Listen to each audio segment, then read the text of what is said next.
I used AI to help me look up my health anxiety symptoms, and this is what happens. This is going to be in real time demonstration on what you should be concerned about and be looking out for when it comes to searching for medical symptoms and medical advice on AI. So, what I have done here, for those of you who are watching, you can follow along. For those of you who are listening to this, I will do my best to give a verbal explanations of everything that's going on. I am currently looking at a new ChatGPT page. I logged out because I didn't want it to have any of my previous information. So I am coming in clean. This is a clean account. It is free. It's just as you may come in to any kind of AI system. You can do this with any AI platform, Claude, Gemini, Grok, whatever it is that you're using. Okay, so let's sort of set the scene. You are anxious. You've noticed the onset of a symptom. You are really concerned. You're really wanting to get immediate access or immediate care, understanding what's going on. And you find yourself, let's say it's 11 o'clock at night, you find yourself looking and staring into your computer thinking, okay, I'm going to ask AI. Or maybe you've Googled it and it's taken you straight to AI. So let's just play with this together. So I'm going to write, I am noticing symptoms that are concerning me. I have a headache. I feel dizzy and I feel sweaty. Let's just say. Okay, so here it is. It is thinking about it. And it says, I am sorry you're dealing with that. A headache, dizziness, and sweating can happen for many reasons, ranging from something relatively minor, such as dehydration, low blood sugar, or a viral illness, to something more serious that needs prompt medical evaluation. So let's pause here. This is the first sentence. They're just reporting the facts here. But the problem is, if you do have health anxiety, you're coming to ChatGPT or any kind of AI to try and get relief or clarity. And all of a sudden now we have opened up the possibilities to potentially something you haven't even considered yet. So this is a concern. This is why I want to be clear with you all. I absolutely love AI. I am a huge fan of AI, but I need you guys to be very skilled at how you use AI for specific areas where you have a disorder. If you have a health anxiety disorder, the disorder piece, the disorder means there is no order, meaning that there is problems, that's ineffective. You get stuck, you get in a loop, you get caught in behaviors that become unhelpful and ineffective in your life. And so as much as I love AI, I want us to be using AI in the most effective way as possible. So it goes on to say, a few questions can help narrow it down. So you can see here now it's saying it's opened it up. It said very broadly, it could be something minor, but it could be a very serious medical condition. Your anxiety's through the roof. Then it says, let's narrow it down. The concern with this piece is you're now moving into a reassurance seeking compulsion. Now, I get it. When we're anxious, we want reassurance. We want to know that we're not dying. We want to know we're not having a heart attack. We want to know we don't have cancer and all the worst case scenarios. But when you're going to any kind of AI search, they are going to now engage you in behaviors that are going to reinforce your fear. They're going to bring you back to having more uncertainty and more anxiety because, again, it's the power of suggestion. They're going to be suggesting things you haven't even thought of.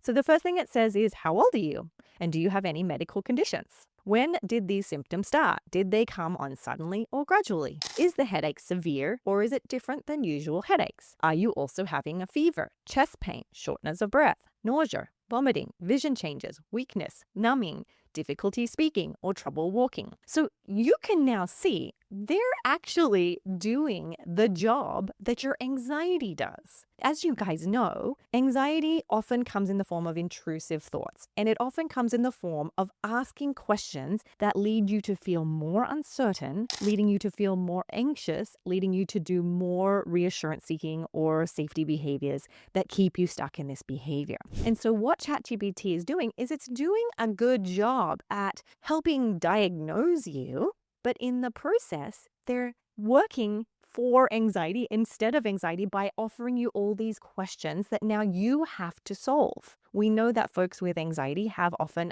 a struggle and a sensitivity around uncertainty. So what's going to happen for the folks with health anxiety is as soon as you say, do you have a fever or chest pain? I'm going to pause.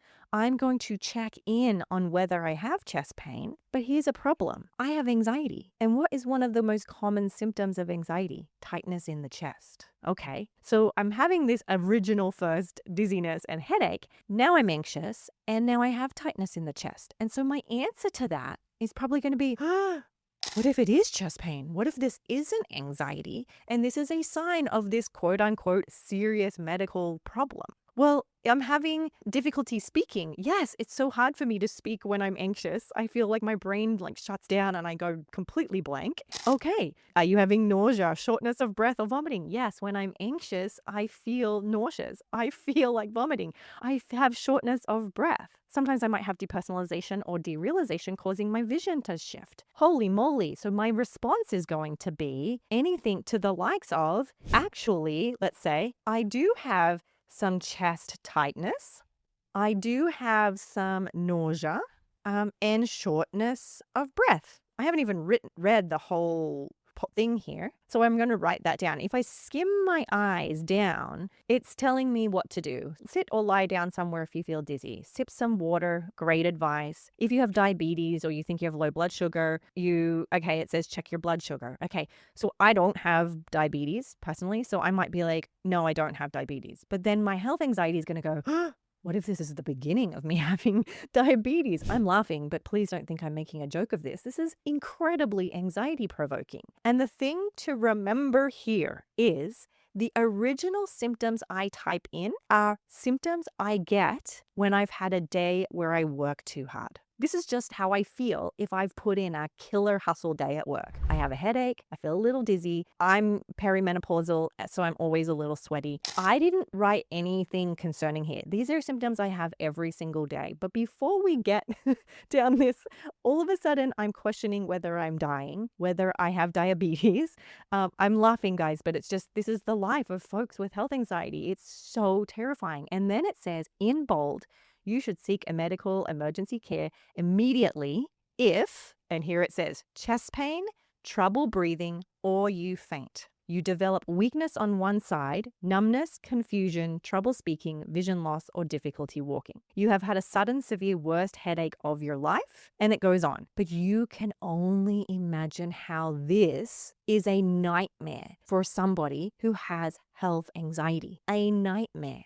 It says if none of those emergency warning signals are present, but these symptoms are new, significant, or not improving over the next hour or two, you should be evaluated or go to an urgent care clinic. Okay, so here we go. I'm having symptoms of a normal hustle day at work. Let's say it's the first time I've ever felt these. I'm going to answer their question. I'm going to say, it says, can you tell me how old you are? So I'll say here, I am 43 years old. The symptoms started 45 minutes ago. I actually do have some chest tightness. I do have some nausea and shortness of breath. I do feel a little weak, let's just say. And this is because I've had a very big day at work. Have you eaten anything and have you had anything to drink? I have eaten and lots to drink. Okay, let's see what it says. Given what your symptoms, I meant to say 45 minutes. I made a mistake there. For those listening, I put in 5 instead of 45. Actually, 45 minutes ago. Okay, here we go. Even if the symptoms started 45 minutes ago, my recommendation does not change, right? The combination of chest tightness, shortness of breath, sweating, nausea, dizzy, weakness, and headache is concerning for a medical emergency, including a heart attack or serious condition that requires prompt evaluation. Heart attacks can present this way and symptoms can be mild or atypical. Please call 911 now rather than driving yourself, right? Emergency medical service can begin treatment on the way to the hospital, right? And now it goes on to ask, can you tell me if you're alone? So what I'm trying to show you here, I'm not trying to scare you, but what I want you to understand is if you have not trained your AI on how to handle health anxiety, it's going to treat everything like a catastrophe. Now, the other thing to remember is I have postural orthostatic tachycardic syndrome. That is a condition where I often have headaches and dizziness and sweaty, and I do faint. It did not ask me here, do I have anything that could be explaining these symptoms? right? And if it did, if I was in an anxious state, I could say, actually, I have postural orthostatic tachycardic syndrome. Let's actually do that. Let's just for the sake of it. It didn't ask me, do you have any symptoms or conditions that may explain this? I'm going to say, I actually have POTS. Could this explain my symptoms? Just for giggles. Forgive my spelling, everybody. Here we go. POTS could explain some of your symptoms, but it should not be assumed to explain this particular combination of symptoms. However, new chest tightness accompanied by shortness of breath, sweating, nausea, weakness is not something that should be automatically attributed to POTS.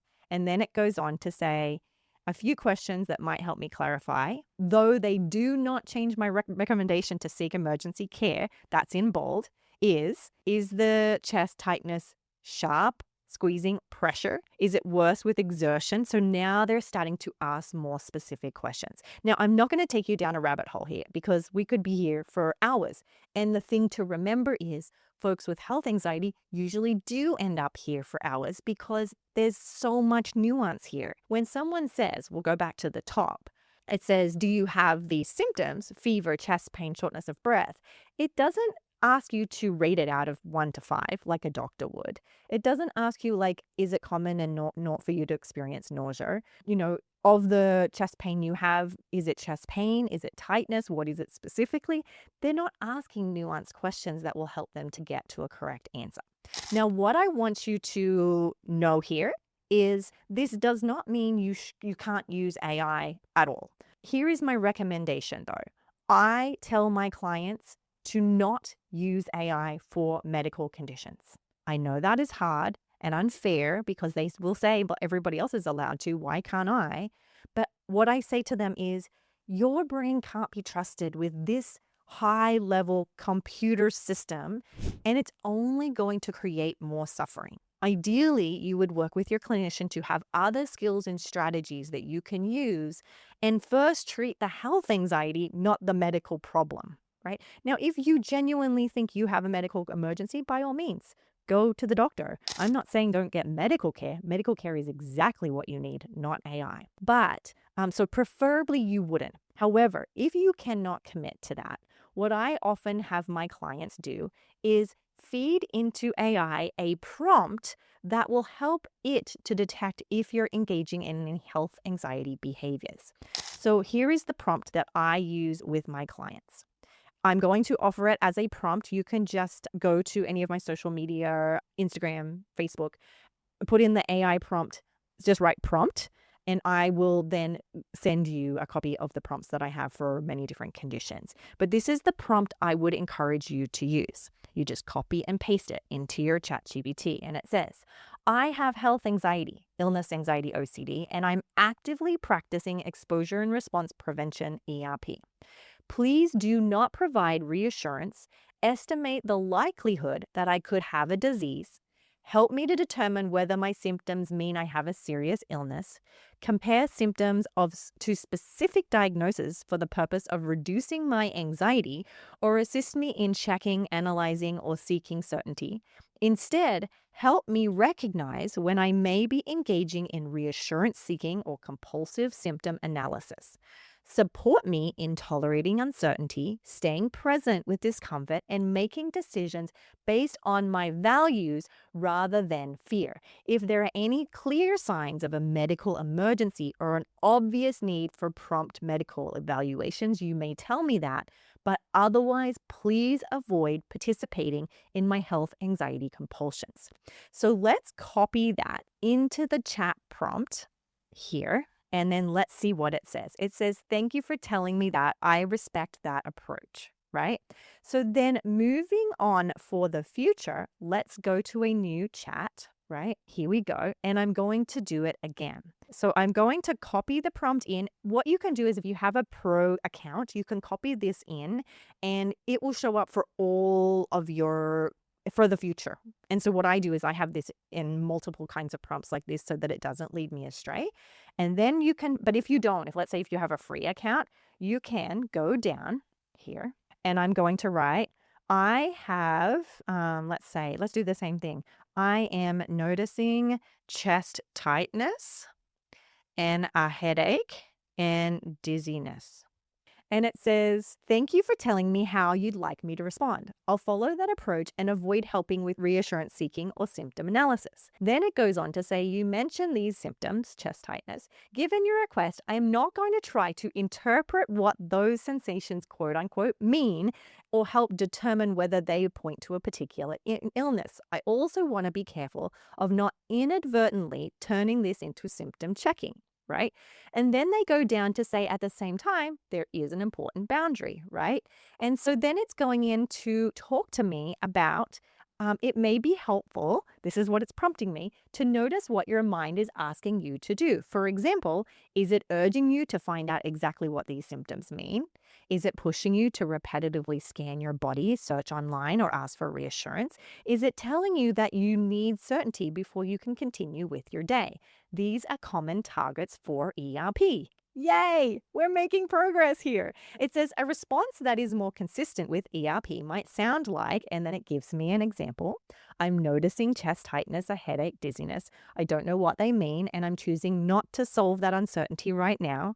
I can allow these sensations to be present while continuing with what matters to me, right? And then it goes on to say, can I ask you one ERP-focused question? When you notice these sensations, what did you feel the urge to do next? Google symptoms, check your pulse, blood pressure, ask for reassurance, monitor the sensations, or something else.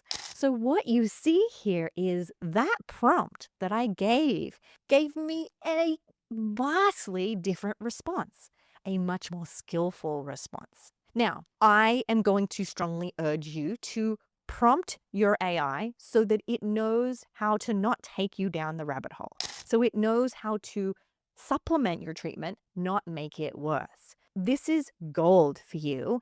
And I really want to stress to you, it's just a matter of prompting correctly. Now, if all else fails, what you can do is literally say, I have health anxiety. Here are my symptoms.